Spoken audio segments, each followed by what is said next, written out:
వైద్య రంగంలో మరో అద్భుతం. 7 సెకన్లలోనే గుండె జబ్బులు నిర్ధారించేలా 14 ఏళ్ల ఎన్ఆర్ఐ విద్యార్థి సిద్ధార్థ్ నంద్యాల సిర్కాడియావి అనే యాప్ను రూపొందించాడు. ఇది వైద్య రంగంలో సంచలనమనే చెప్పాలి. ఈ ఆధునిక కాలంలో యువత గుండె జబ్బుల బారిన ఎక్కువగా పడుతుంది. సడన్ గా కార్డియాక్ అరెస్ట్ కారణంగా చనిపోతున్న వారి సంఖ్య రోజురోజుకు పెరుగుతోంది. వీటికి చెక్ పెట్టడానికి సిద్ధార్థ్ నంద్యాల కనిపెట్టిన సిర్కాడియావి ఏఐ యాప్ ఉపయోగపడుతుంది. ఈ యాప్ను ఉపయోగించి ముందుగానే ఈ గుండె జబ్బులను గుర్తించి సకాలంలో ట్రీట్మెంట్ తీసుకోవచ్చు. ఇప్పటికే వైద్య రంగంలో ఈ గుండె జబ్బులను నిర్ధారించేందుకు అత్యాధునిక వైద్య పరికరాలు అందుబాటులో ఉన్నాయి. వీటిని ఉపయోగించి కార్డియాలజిస్టులు వైద్య పరీక్షలను నిర్వహిస్తుంటారు. కానీ ఈ యాప్ పనితీరు ప్రస్తుతం అందుబాటులో ఉన్న వైద్య పరికరాల కంటే వేగంగా ఉంటుంది. మీ చేతిలో స్మార్ట్ఫోన్ ఉంటే చాలు, హార్ట్ స్క్రీనింగ్ చేయవచ్చు, రిజల్ట్స్ ని క్షణాల్లో పొందవచ్చు. ఈ ఏఐ యాప్ను ఉపయోగించి రోగి ఛాతీపై 7 సెకన్ల పాటు ఉంచితే చాలు, ఆ యాప్ హార్ట్ రేటు రికార్డు చేస్తుంది. ఒకవేళ ఆ రోగికి గుండె జబ్బు ఉంటే బీప్ సౌండ్ చేస్తూ రెడ్ లైట్ వెలుగుతుంది. అప్పుడు అందులో గ్రాఫిక్ అబ్నార్మల్ హార్ట్ బీట్ అంటూ రిపోర్టు కనిపిస్తుంది. సిద్ధార్థ్ రూపొందించిన యాప్ సాయంతో ఇటీవల గుంటూరు ప్రభుత్వ ఆసుపత్రిలో రోగులకు వైద్య పరీక్షలు కూడా నిర్వహించారు. కేవలం స్మార్ట్ఫోన్తోనే హార్ట్ స్క్రీనింగ్ చేయడం అందరినీ ఆకర్షించింది. ఇప్పటివరకు బీసీహెచ్ ఓపీలో దాదాపు 500 మందికి హార్ట్ స్క్రీనింగ్ పరీక్షలు చేశారు. అందులో 10 మందికి గుండె జబ్బులు ఉన్నట్టు తేలింది.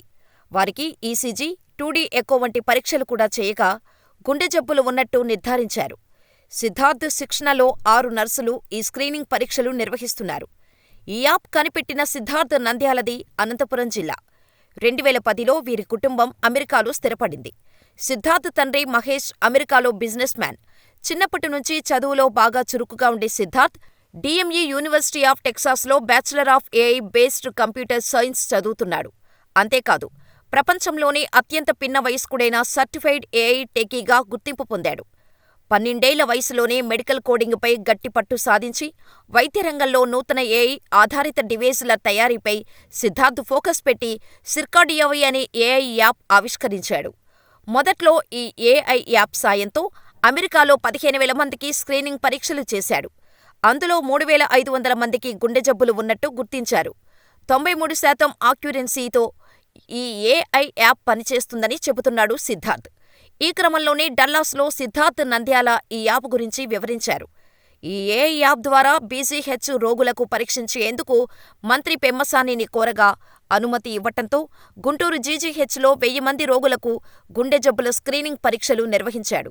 దీనికి సంబంధించి నివేదికను ప్రభుత్వానికి అందజేస్తానని సిద్ధార్థ్ తెలిపారు. ఈ క్రమంలో ముఖ్యమంత్రి చంద్రబాబు సిద్ధార్థ్ నంద్యాల రాష్ట్ర సచివాలయంలో కలిశారు. వారు సిద్ధార్థ్ని అభినందించారు. సుమారు అరగంట పాటు సీఎం చంద్రబాబు అతడితో ముచ్చటించారు. ఏఐతో ఇలాంటి మరిన్ని ఆవిష్కరణలు చేయాలని చంద్రబాబు ప్రోత్సహించారు. వైద్య రంగంలో మరిన్ని సేవలందించేలా ఆవిష్కరణలు చేయాలని సూచించారు. ప్రపంచవ్యాప్తంగా తెలుగు జాతి ఎక్కడున్నా అద్భుతాలు సృష్టించాలని తాను ఎప్పుడూ కలలు కంటుంటానని వివరించారు. వాటిని సిద్ధార్థ్ లాంటి విద్యార్థులు సాధించిన విజయాలు తనకు ఎంతో సంతృప్తినిస్తాయని సీఎం హర్షం వ్యక్తం చేశారు. ఏఐలో ఇటువంటి ఉపయోగకరమైన మరిన్ని ఆవిష్కరణలు చేయాలన్నారు. ఏపీ ప్రభుత్వం నుంచి అన్ని రకాల సహాయ సహకారాలు అందిస్తామని భరోసా ఇచ్చారు.